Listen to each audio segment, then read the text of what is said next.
কোরআন শরীফে আছে। হযরত মুসা আলাইহিস সালাম ওনার এলাকা ছেড়ে চলে গেছিলেন ফেরাউনের বাহিনীর ভয়ে। এক লোককে থাপ্পড় দিছিলেন, মরে গেছিল ওই ভয়ে। তো যেতে যেতে পুরা মিশরের সীমানা হাঁটতে হাঁটতে হাঁটতে হাঁটতে উনি পার হইয়া একাকী অনির্দিষ্ট গন্তব্যে, কোথায় যাচ্ছে জানে না। এক পোশাকে, কোনো প্রস্তুতি ছিল না। বাজারে আসছে, একজন লোক আইসে ওনারে জানাইছে কানে কানে যে ফেরাউনের বাহিনী আসতেছে, আপনাকে এক্ষুনি ধরবে, আর ফেরাউন সিদ্ধান্ত নিছে আপনাকে হত্যা করবে, আপনি এক্ষুনি এইখান থেকেই পলায়ন করেন। হযরত মুসা আলাইহিস সালাম একবারে সামনে সরাসরি হাঁটা ধরছে, আর ডানে বামে কোনো দিকে যায় না। তো এইভাবে যেতে যেতে মিশর ওই দেশের সীমান্ত পার হয়ে চলে গেছে। গিয়া যখন বুঝছে এতটুকু যে এটা ফেরাউনের রাজত্বের অন্তর্ভুক্ত না, তো থামছে যে এখানে আর ফেরাউনের বাহিনী আসবে না, এটা ফেরাউনের সীমানা না, ভিন্ন দেশ মাদায়েন। তো আয়েশা ওই অঞ্চল পর্যন্ত, এতক্ষণ কিন্তু হাঁটছে, একটা ভয়ে ছিল। এখন যখন পার হইয়া আসছে, এখন যখন বুঝছে এটা ফেরাউনের এরিয়া না, এখন বসছে আর পৃথিবীর সমস্ত ক্লান্তি, ক্ষুধা, কষ্ট সব একসাথে মনে যেন চাপছে।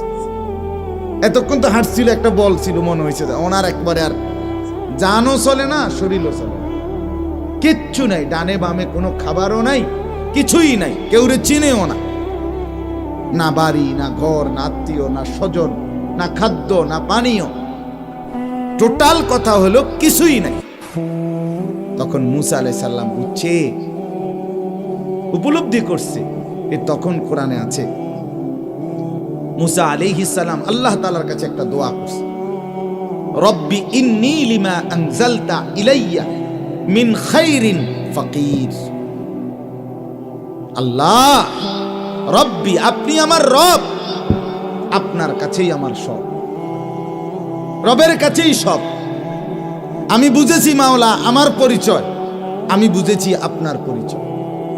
আমি কি? ফকির, এই শব্দ হলো ফকির। আর আমনে কি?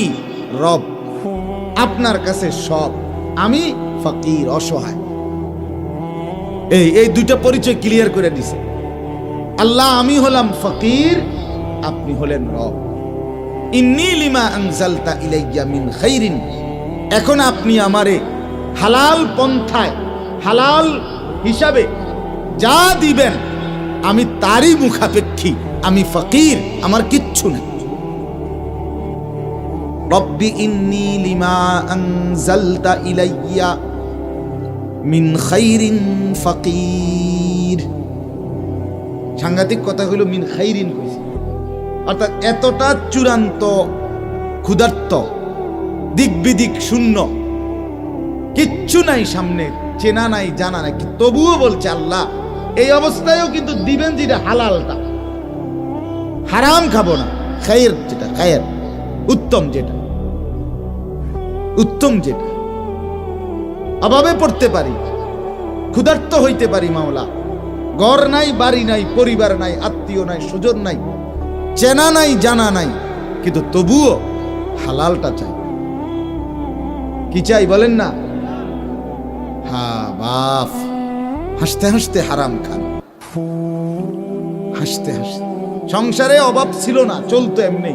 আপনি শুধু শুধু সুদে টাকা নিয়ে ফোলাগারে বিদেশ পাঠাইছে, এবারটা বিদেশ না গেলেও সুদের টাকা দিয়ে আপনার সংসার চলতো। আপনি হাসতে হাসতে তামাশা করে হারাম খাইলেন, হারাম। হাসতে হাসতে মিশা কথা কইলেন। সত্য কথা বললে হয়তো 3 টাকা লাভ হইতো, অন মিশা কথা কনে 6 টাকা লাভ হয়েছে, এর দূরে 3 টাকা বেশি লাভ হয়েছে, কিন্তু আগের 3 টাকা দিয়েই সংসার চলতো। শুধু শুধু মিথ্যা কথা বলে আরো 3 শতক জমি আমনে চাচার থেকে, আরেক বাইর থেকে মিথ্যা কথা কইরা, বাটফারি কথা কইয়া আরো 5 ঘন্টা জমি, 3 ঘন্টা জমি, 5 শতক জমিন হলে বাড়াইয়া লইছেন আর এমনিতেই আপনার আগে 25 শতক আসিল, অন্য হলে বাটপারি করে আরো 5 শতক বাড়ছে 30 শতক। আসলে আপনার জিফুতের আপনার হালাল 25 শতক দিয়েই চলতো। আপনি শুধু শুধু এই 5 শতক জোড়া দিয়া আপনি 30 শতকের সালি করে দিলেন। আপনি পুরা বালতি দুধের মধ্যে ওই 1 ফোঁটা পেশাব দিয়া পুরা দুধটারেই কি করে দিলেন, নাপাক করে দিলেন। আপনি বোকামি করলেন, আহম্মকি করলেন, আপনি বেউকুফ। জিফুতের লেগে করছে দৌড় মিয়া, আপনি বেউকুফ মিয়া। হারামখোর আবার জিফুতের লেগে কি করছে? হারামখোর তো হারাম করে, সুদখোর তো সুদ করে, কিস্তিখোর তো কিস্তি করে, মিথ্যুক তো মিথ্যুকই। আবার এর ভালো মানুষ কেন পাবে? কথা বলেন না কেন? এ তো বাটপার তো বাটপারে, সিটার তো সিটার। সিটার ভূতের লেগেও যদি করে তাও সিটার, আরেকবারটার লেগে করলো ওটা কি? সিটার তো সিটার, বাটপার তো বাটপারে। হারাম উপার্জনকারী, অবৈধ উপার্জনকারী। ক্ষতি করলেন নিজের, বোকামি করলেন, আহাম্মকি কাজ করে।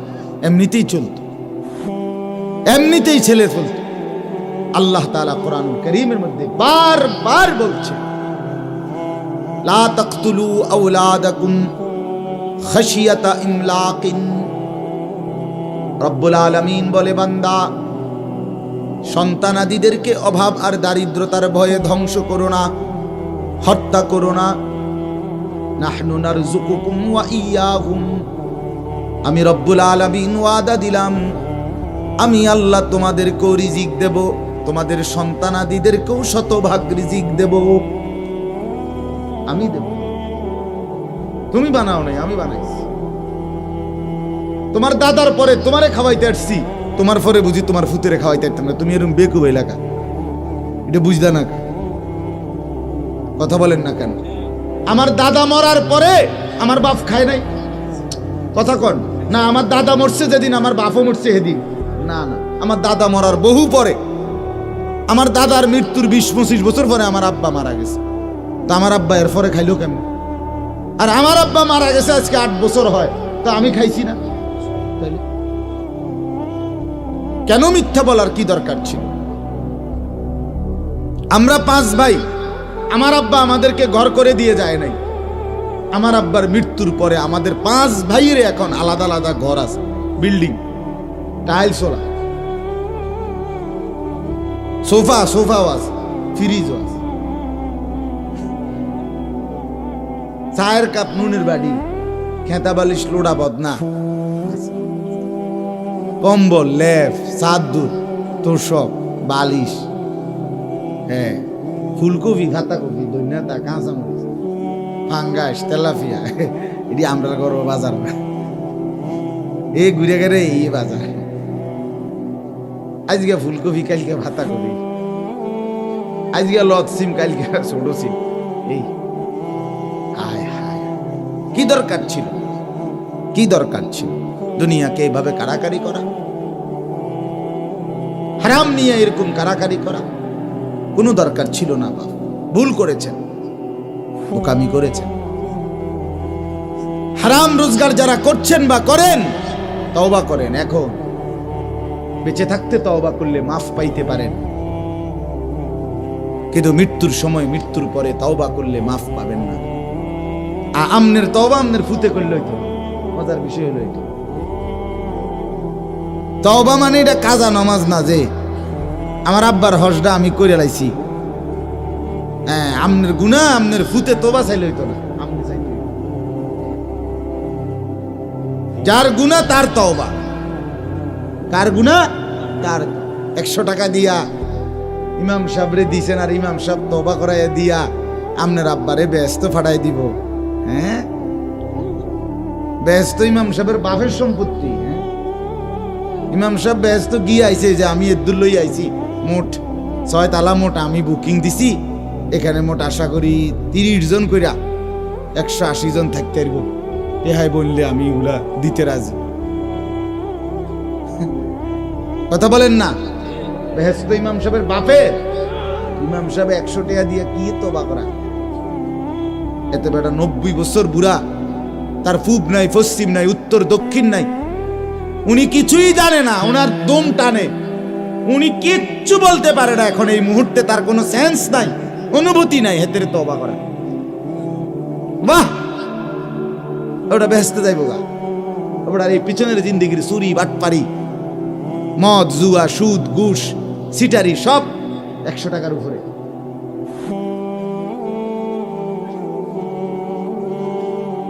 দোস্ত আমার, বাপ আমার, বন্ধু আমার, চাচারা, কোরআনুল কারীমের মধ্যে আল্লাহ তাআলা তওবা করা এভাবে বলে নাই,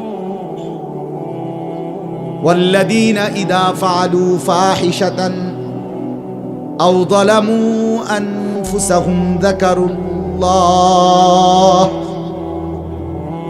ফাস্তাগফারু লিযুনুবিহিম ওয়া মান ইয়াগফিরুয যুনুবা ইল্লাল্লাহ ওয়ালাম ইউসিররু আলা মা ফাআলু ওয়া হুম ইয়ালামুন।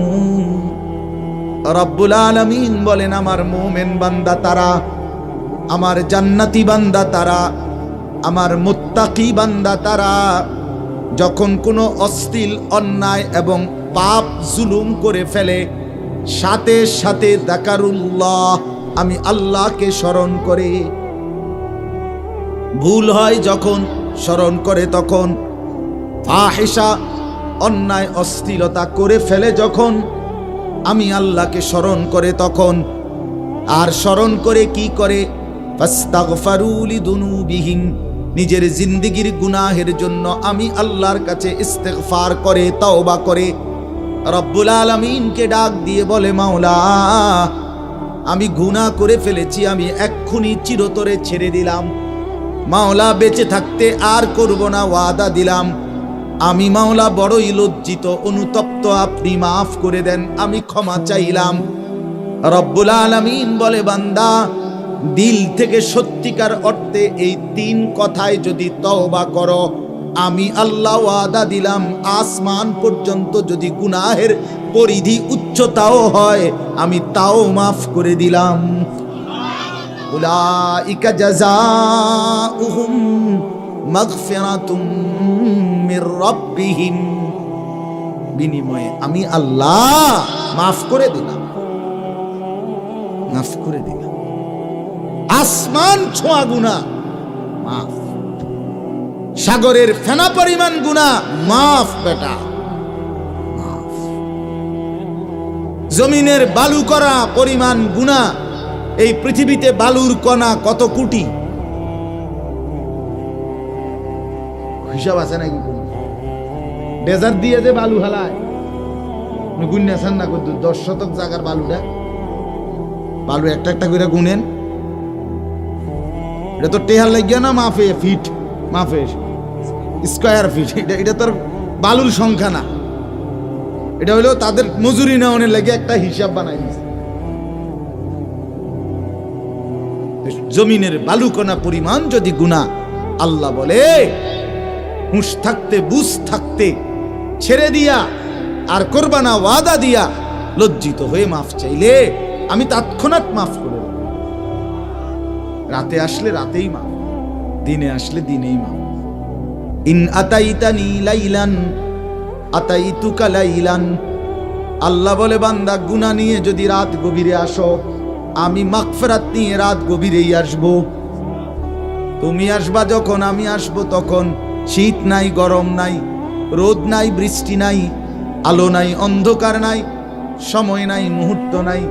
আসবে যখন, মাফ তখন। সুবহানাল্লাহ। কিন্তু আমার কাছে আসতে তুমি আইতে হবে, তুমি আরেকজনকে ফাটাও, 100 টাকা দিয়ে হুজুর ফাটাও কা? হ্যাঁ, সিটারি করছো তুমি, হুজুরের কান্দে উড়াই দিছো কা? কথা বলেন না কেন? মিথ্যুক ওজনে কম দিলা তুমি, অনগে ইমাম সাহেবের কান্দে উড়াই দিছো, হুজুর মাফ করাই দেন। কিতা ঘটনা কিতা? সুদ খাইলেন আমনে, মুসিবত উড়াই দিলেন না আমার কান্দে, কিতা? আরে কি কারবারে না, আমি কে তো বেকুব, আমনের এই সব ফোজা কান্দে লইতাম, কি ঘটনা কিতা? আল্লাহ আমাদেরকে মাফ করে দেন। অতএব বাপ বুঝতে শিখেন। খামখেয়ালি ছেলেরা তোমাদেরকেও বলি, বন্ধু খামখেয়ালি করো, খামখেয়ালি করো। ও চিরেই দেখবা কেউ নাই, ও চিরেই দেখবে। একটু অভাবে পড়ে দেখো, কেউ নাই। একটু অসুস্থ হয়ে দেখো, দীর্ঘমেয়াদী, কেউ নাই। একটা অ্যাক্সিডেন্ট হয়ে দেখো, বন্ধুরা ধোকা, কেউ নাই। আস্তে আর সব চলে গেছে। মোবাইল টিপতে পারবা, বন্ধু পাইবা। চিপস খাওয়াইতে পারবা, চটপটি খাওয়াইতে পারবা, বন্ধু পাইবা। বন্ধু টাকা খরচ করতে পারলে বন্ধু নামের কিছু শয়তান ইবলিস সঙ্গে পাইবা। টাকা নাই, তোমার দিকে কেউ থুতু মারবে না, থুতু মারবে না। এরা মূলত তোমার বন্ধু না, এরা মূলত তোমার পকেটের বন্ধু। এরা মূলত তোমার দোস্ত না, এরা মূলত তোমার টাকার দোস্ত। এরা তোমারে নষ্ট করে পচাইয়া, দুর্গন্ধ ছুটাইয়া এরপরে ছেড়ে দিবে। তোমারে চরিত্রহীন বানাইতে বানাইতে যেদিন মদখোর, মাতাল, জুয়ারি, নারী লোভী, জিনার ব্যভিচার, যেদিন তুমি আইসা বলতে পারবা বন্ধু আজকে চূড়ান্ত অপকর্ম করছি, সেদিন তোমাকে বাহাবা দিবে। যা বন্ধু, এটাই তো চাইছিলাম, অপেক্ষায় ছিলাম কোন দিন পুরা নষ্ট হবি। আজকে পুরা নষ্ট হবি, আজ পৌঁছে গেলি। এখনকার অধিকাংশ বন্ধু নামের শয়তান এটাই চায়। শয়তান এদেরকে নিয়োগ দেয়, তুই এই ছেলেটাকে নষ্ট করে দিবি, তুই এই ছেলেটাকে জুয়া খেলায় অভ্যস্ত করে দিবি, তুই এই ছেলেটাকে নারীর ফান্দে ফেলে দিবি, তুই এই ছেলেটাকে মদের আড্ডায় দিয়ে দিবি। আহা, কত বাবার স্বপ্নের, কত মায়ের সাধনার সন্তান অকাতরে অনাদরে চোখের সামনে নষ্ট হয়ে যাচ্ছে। মা সারাটা জীবন কষ্ট করছে, 26 বছর বাপ বিদেশ করে আইছে, আইয়া দেখে সন্তান চেহারা সুরতে মানুষের সুরতে নাই। বেচারা তো সারাটা 20টা বছর বেচারা মাথার ঘাম পায়ে ফেলে টাকা কামাই করে কষ্ট করে এই জিফুতের লেগাইছে। আমার একজন একদিন ধরে জড়াইয়া ধরে কই কাঁদছে এক বাজারে, হুজুর আমি এতটা বছর পরে বিদেশ থেকেই 4 তলা বাড়ি করছি। আমি সবাইরে বলি না, আমার কথা হলো যে বলছে আমি তার কথা বলতেছি, শিখানোর জন্য, সবকের জন্য। 26 বছর হুজুর বিদেশ করছি, 4 তলা বাড়ি করছি উপজেলার মেইন প্রফারে, তিল তিল করে বাড়ি করে যখন একবারে চলে আসছি দেশে, মনে করছি যে বাড়ি 4 তলা বাড়ি, বাড়ি ভাড়া ইনশাল্লাহ পামু 80-90-1 লাখ টাকা, এতেই তো সংসার চলে যাবে, আর কিত্তাম পরে থাকতাম বিদেশ।